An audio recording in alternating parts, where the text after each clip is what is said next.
Soybean आलू पोटल तो आपण मैंने अनेक रेसिपी बनई किंतु आज रेसिपीटी तो पूरा भी स्पेशल रुआ शैली प्रस्तुत हो तो फुल वीडियो को वाच करूँ।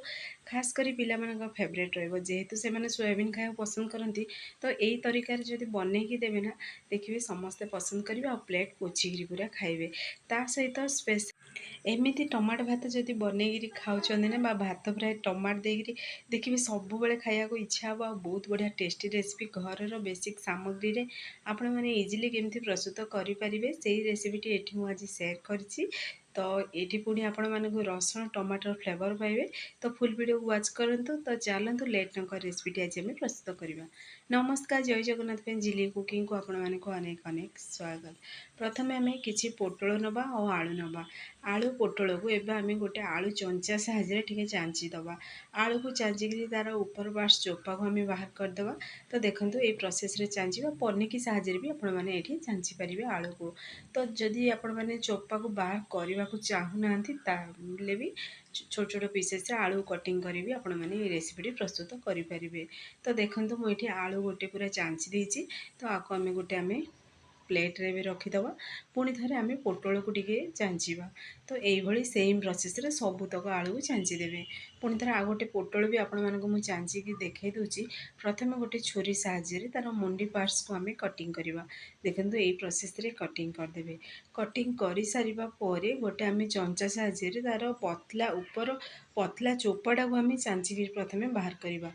यही प्रोसेस रे देखो ता चोपा को प्रथम आम स्किन टाक तार ऊपर यही प्रोसेस जदि चांचिकी बाहर करेंगे ना पोटल खाया सॉफ्ट लगे हार्ड लगेनि तो खाया भल लगे। तो से प्रति टे ध्यान देवे आपण पसंद अनुसार ही आपण मैंने ये चांची जदि आपण को पसंद नुह चांचापी ताहले स्किप करें। तो एबे आम पोटल को आलू को चांचिकी गोटे आम बाउल रे ताको 2 ରୁ 3 थर टे धोईदे धोई सारा पर आम ए कटिंग करवा।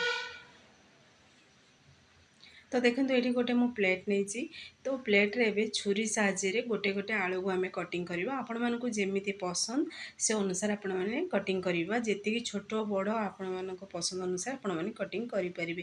तो देखो ये गोटे आलू को मुझे 4 पीस रे कटिंग करची। तो ये कटिंग करी गोटे आम प्लेट रे रखीदे। तो पोटल गोटे भी आपण मानक कटिंग करी देखई दूची मु केमती कौन कटिंग करची। तो देखो यही प्रोसेस रे पोटल भी 4 पीस करी कटिंग करेंगे। तो सेम प्रोसेस रे आपण मैंने ये कटिंग करेंगे आपण चाहिए एमिति भी कटिंग करी भी बनई पारे किंतु जेहेतु आलू टे छोट पीस आम बनइले तो पोटल भी सेम प्रोसेस रे से भली सेम पीस आम बनिकी रेडी करवा।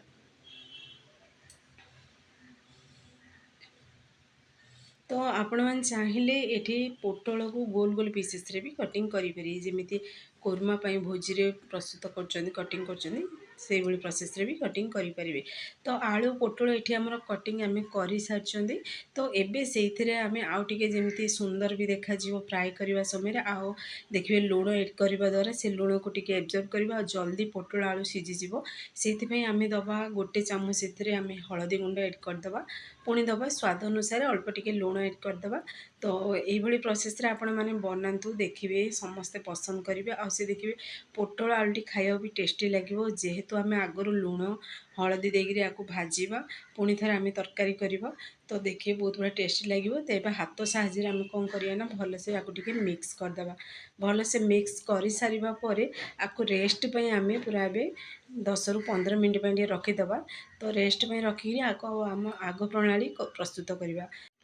जदि आपण मैंने आगर लुण हलदी एड करने को चाहूना ताहले आपण मैंने जो समय भाजबे आलू पोटल को सही समय भी आपण मैंने एड करें। तो एबे आम देखो ये मुझे सोयाबड़ी किसी बतरी देती पानी रे सोयाबड़ी भी पूरा पूरी बतरी जाइए पूरा सॉफ्ट बनी जाइए। तो एबे कौन करियो ना आम सोयाबड़ी भी हाथ साहाଯ୍य टिके चिपुड़ी देवा देखो ये प्रोसेस रे टिके चिपुड़ी देवे चिपुड़ी गोटे आम बाउल को एबे बाहर करदे। तो ये सब देखिए माने रेडी कर रखी थे बनवाटा 10 ରୁ 15 मिनट आपण मैंने बनईकी रेडी करें। तो देखो ये प्रोसेस रे पूरा सबूतक आम पानी को तार चिपुड़ी बाहर करदे।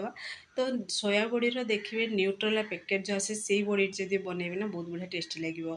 तो एबे आम साइड रखीदे से पानी को सोया बड़ी को भी साइड रखी आम आग प्रणाली प्रस्तुत करवा। पुणी देखु ये मुझे नहीं गोटे आ खंडे नहीं पियाज तो पुणी देखो शुखिला लंका 3 ରୁ 4 ପିସ୍ नहीं। शुखिला लंका बदल में आपण मैंने ये कंचा लंका भी एड करेंगे। पुणी अदा रसुण अल्प टिके नहीं।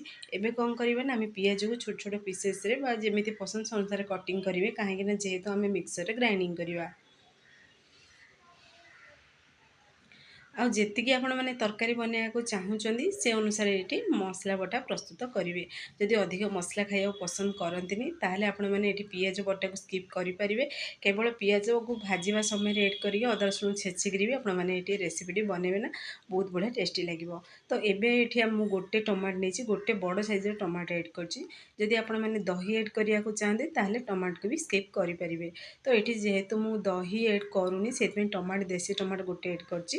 ଆଉ गोटे आम फाइन पेस्ट बनईकरी आम साइड रखीदे। ये मुझे कंचा पियाज प्रस्तुत करछि। आपण मैंने चाहिए पियाज टी हाल्का भाजीदेवे, भाजिक मिक्सर ग्राइंडिंग करेंगे। तो ये आमर परफेक्टली मसला बनिकी रेडी हो सारी। तो आउ गोटे जार रे देखु अल्प टिके मु जीरा धनिया पुणी मगज नहीं और पोस्त और गोटा मसलार डालचीनी चक्रफूल नहीं। आपको आम मिक्सर ग्राइंडिंग कर गोटे पेस्ट बनईकरी रेडी करदे। मगज पुणी आमर पोस्तर सब पेस्ट बनिकी मसलार रेडी हो सारी आम साइड रखीदे। पुणी थर गोटे कड़े ना कड़े आम एड करदे सोरिष तेल। ये मुझे सोरिष तेल बनाऊँगी, आपण मैंने चाहिए ये रिफाइन तेल भी बनई पारे। सोरिष तेल पूरा गरम हो सारापर आम से एड करदे आलू पोटल को एड करी आम टे भल से टे मिक्स करदे। जेहेतु ये हलदी लुणर कोटिंग अच्छी देखिए जल्दी जेहेतु लुण एड अच्छी ना जल्दी पूरा सीझीज। आपण मैंने चाहिए ये कभर को बंद करी आलू पोटल को आपण मैंने सीझे पारे। जदि आपण मैंने अधिक तेल खाइबा पसंद करते ताहले आपण मैंने हाल्का आलू पोटल को सीझेकरी भी ये पूरा आलू को पोटल को पुणी थे टे हाल्का भाजिकी भी बनई पारे। तो देखो आलू पोटल भल से पुणी थे मिक्स कर सारी। तो ये देखो आलू पोटल टे ब्राउन कलर है पर्यंत आम भाजवा। तो आपण पाखर भी देखा देखो पोटल भी पूरा सफ्ट हो सारी, आलूर भी बहुत बढ़िया गोटे कलर आसी। तो एबे कौन करवा आलू पोटल जेहेतु भाजी हो सारा ये पूरा 80% आमर गोटे आम प्लेट को बाहर करदे। प्लेट को बाहर करी आपको आम साइड रखीदे। तो पुणी थे जेहेतु कड़े तेल अच्छी आम से एड करदे सोया बड़ी को। सोया बड़ी को भी एड करी दुई पट साइड जाक टी हाल्का गोल्डन कलर है पर्यंत भाजवा। देखिए सोया बड़ी जब भाजिकी बनइबे ना तार टेस्ट बढ़ी जाए। आ सोया बड़ी जो टी स्मेल हुए ना से स्मेलटा बिल्कुल हुए आ खाया पूरा टेस्टी लगे। तो ये आम सोया बड़ी को भी टी हाल्का क्रिप्सी कर भाजवा टी कलर चेंज है पर्यंत। तो आपण मैंने देखिए जापे नोटिस करें कलर पूरा चेंज भी हो सारा। आ सोया बड़ी ये टाइम परफेक्ट भाजिक रेडी हो सारी। पुणी थे आम गोटे बाउल को बाहर करदे। आपको आम भी साइड रखीदे। तो देखो पाखर भी देखा केते बढ़िया पूरा कलर आसी। तो पुणी थे से कड़े ही नवा से जेहेतु अल्प टिके आ तेल अच्छी आउ अल्प टिके तेल एड करेंगे जमी मसला आमर परफेक्टली कषि हो तेल। आपण मैंने जी तेल खाया पसंद करती से अनुसार से तेल को एड करेंगे। ये देखो मु कला जीरा एड कर हाफ चामच, आपण मैंने चाहिए जीरा भी एड करेंगे। तो दुईटी तेजपत्र भी एड कर भाजी हवा दबा। आपण मैंने चाहिए इस समय गोटा मसला भी एड करेंगे, किंतु ये गोटा मसला को स्किप कर जेहेतु मु गोटा मसला को बाटी। तो पुणी देखो ये जो आम मसला बटा बनईकी रेडी करके रखी थे से मसला बटा को से एड करदे। पुणी थे टे भल से मिक्स करदे। मिक्स कर लो टू मीडियम फ्लेम रे आपको भल से कषि हो दबा जमी पियाज अदा रसुणर कंचा स्मेल चली से पर्यंत टे भल से कषिबे। तो भल से मिक्स करेंगे और कषिबे किसी समय आपको कषि हवा को देवे। तो देखिए मसला सब जिते कषि हम ना से टेस्ट को सी बढ़ी दी थाए। तो ये किसी से गुंड मसला एड करवा। गुंड मसला ये देखो हलदी गुंड गोटे चामच नहीं, गरम मसला नहीं गोटे चामच, लाल लंका गुंड नहीं गोटे चामच। जेहेतु आम शुखिला लंका को बाटी थे तो केवल कलर पर ही मुझे लंका गुंड एड कर काश्मीरी चिली। तो आप चाहिए एड करेंगे ना स्किप भी करेंगे। तो कंचा शुखिला लंका बदल आप कंचा लंका भी बाटिक एड करेंगे। तो गुंड मसला को एड कर सारा पुणी थे टे भल से मिक्स कर कषिदेवे। तो देखो मसलाटा देखी जापारे परफेक्टली कषि हो सारा कलर भी पूरा चेंज हो सारी। ଏହି ସମୟରେ ଆମେ ବାଟିକି ରଖିଥିବା ସେ ମଗଜ ପୁଣି ପୋସ୍ତ ମସଲାର ପେଷ୍ଟକୁ ସେଇଥିରେ ଏଡ଼୍ କରିଦେବା। ଏଡ଼୍ କରିକିରି ପୁଣି ଥରେ ଭଲସେ ମିକ୍ସ କରିଦେବା। ତ ଆପଣମାନେ ଚାହିଁଲେ କାଜୁ ବି ବାଟିକି ଏଥିରେ ଏଡ଼୍ କରିପାରିବେ। ଏହି ସମୟରେ ଚାହିଁବେ ଯଦି ଦହି ବି ଏଡ଼୍ କରିପାରିବେ। ଯେହେତୁ ଆମେ ଟମାଟୋକୁ ବାଟିଥିଲେ ସେଇଥିପାଇଁ ମୁଁ ଏଠି ଦହିକୁ ସ୍କିପ୍ କରିଛି। ଏଇଟା ପୁରାପୁରି ଅପସନାଲ୍ ଅଛି, ଆପଣମାନେ ଚାହିଁଲେ ଏଡ଼୍ କରିବେ ନହେଲେ ସ୍କିପ୍ ବି କରିପାରିବେ। ତ ଏବେ ଆମେ ପୁଣି ଥରେ ଭଲସେ ମିକ୍ସ କରିବା। ମିକ୍ସ କରିସାରିବା ପରେ ଯେତିକି ଗ୍ରେଭି ରଖିବାକୁ ଚାହିଁବେ ସେ ଅନୁସାରେ ସେଥିରେ ସ୍ୱାଦ ଅନୁସାରେ ଦେଇଦେବେ ଲୁଣ। ଲୁଣକୁ ଏଡ଼୍ କରିସାରିବା ପରେ ପୁଣି ଥରେ ଟିକେ ଭଲସେ ଆକୁ ମିକ୍ସ କରିଦେବା। ମିକ୍ସ କରିବା ଯେମିତିକି ଦେଖିବେ କଷିବା ସମୟରେ ଆମ ଉପରୁ ଯେମିତି ଛିଟକା ଆସିବନି। ତ ସେଇଥିପାଇଁ ଆମେ ଟିକେ କଭରକୁ ଟିକେ ବନ୍ଦ କରିକିରି ଆମେ କଷି ହେବାକୁ ଦେବା। ତ କଭରକୁ ପୁରା ସ୍ଲୋ ଆଞ୍ଚରେ ମାନେ ଗ୍ୟାସ୍ ଆଞ୍ଚ ସ୍ଲୋ ରଖିବେ। ପୁରା 2ରୁ 3 ମିନିଟ୍ ପର୍ଯ୍ୟନ୍ତ ଟିକେ କଭରକୁ ବନ୍ଦ କରିବେ। 2ରୁ 3 ମିନିଟ୍ ପରେ କଭରକୁ ବାହାର କରି ଆପଣମାନଙ୍କୁ ଦେଖାଉଛି। ଦେଖନ୍ତୁ ଚାରି ସାଇଡ଼୍ ପୁରା ତେଲ ବି ଦେଖାହେଉଛି। ମସଲାଟି ଏଠି ପରଫେକ୍ଟଲି କଷି ବି ହେଇସାରିଛି। ଏହି ସମୟରେ ଏଡ଼୍ କରିଦେବା ଆମେ ଆଳୁ ପୋଟଳ ପୁଣି ସୋୟା ବଡ଼ିକୁ ଏଡ଼୍ କରିକିରି ପୁଣି ଥରେ ଟିକେ ଭଲସେ ମିକ୍ସ କରିବା। ମିକ୍ସ କରିକିରି ପୁରା ଆକୁ ଟିକେ ଆମେ ଯେମିତି ସୋୟା ବଡ଼ି ଆଳୁ ପୋଟଳ ଯେମିତି ମସଲାକୁ ସେ ଏବଜର୍ଭ କରିବ ତ ସେ ପର୍ଯ୍ୟନ୍ତ ଟିକେ କଷିବା। ଆପଣମାନେ ଚାହିଁଲେ ଏଥିରେ ପାଣି ବି ଚାହିଁଲେ ଏଡ଼୍ କରିବେ ନହେଲେ ସ୍କିପ୍ ବି କରିପାରିବେ। ଏମିତିରେ ଆଳୁ ପୋଟଳ ସୋୟା ବଡ଼ିର କଷା ବନେଇକିରି ବି ଖାଇପାରିବେ। ଦେଖିବେ ରୁଟି ସହିତ ଖାଆନ୍ତୁ କି ଭାତ ସହିତ ଖାଆନ୍ତୁ, ପୁରା ଜମିବ। ବହୁତ ବଢ଼ିଆ ଗୋଟେ ଟେଷ୍ଟି ରେସିପି। ଆପଣମାନେ ଫୁଲ୍ ଭିଡ଼ିଓକୁ ୱାଚ୍ କରିକି ବନାନ୍ତୁ, ସମସ୍ତେ ପସନ୍ଦ ବି କରିବେ। ପୁରାପୁରି ଅତି ସରଳ ଉପାୟରେ ଆପଣମାନେ କେମିତି ବନେଇକିରି ଖାଇପାରିବେ ସେଇ ରେସିପିଟି ଏଠି ମୁଁ ସେୟାର କରିଛି। ତ ପୁଣି ଥରେ ଟିକେ କଭରକୁ ବନ୍ଦ କରି 5 ମିନିଟ୍ ପର୍ଯ୍ୟନ୍ତ ସ୍ଲୋ ଆଞ୍ଚରେ ଟିକେ କଷିବାକୁ ଦେବା। 5 ମିନିଟ୍ ପରେ ପୁଣି ଥରେ କଭରକୁ ବାହାର କରି ପୁଣି ଥରେ ଟିକେ ଭଲସେ ଆକୁ ମିକ୍ସ କରିଦେବା। ମିକ୍ସ କରିସାରିବା ପରେ ଆମେ ସେଥିରେ ଏଡ଼୍ କରିବା ଗରମ ଗରମ ପାଣି। ତ ମୁଁ ସାଇଡ଼୍ରେ ଟିକେ ଗରମ ପାଣି ଗରମ ହେବା ବସାଇଥିଲି। ସବୁବେଳେ ଦେଖିବେ ଗରମ ପାଣି ହିଁ ଏଡ଼୍ କରିବେ। ଥଣ୍ଡା ପାଣି ଯଦି ଏଡ଼୍ କରିଦେବେ ତାହେଲେ ପାଞ୍ଚିଆ ସ୍ୱାଦ ଆସିବ। ତ ଦେଖିବେ କୁକିଂ ବି ସ୍ଲୋ ହେବ। ସବୁବେଳେ ଗରମ ପାଣି ଯଦି ଏଡ଼୍ କରିବେ ଟେଷ୍ଟକୁ ସେ ମେଣ୍ଟେନ୍ କରିବ। ପୁଣି ଥରେ ଦେଖିବେ ମାନେ କୁକିଂ ବି ଫାଷ୍ଟ ହେବ।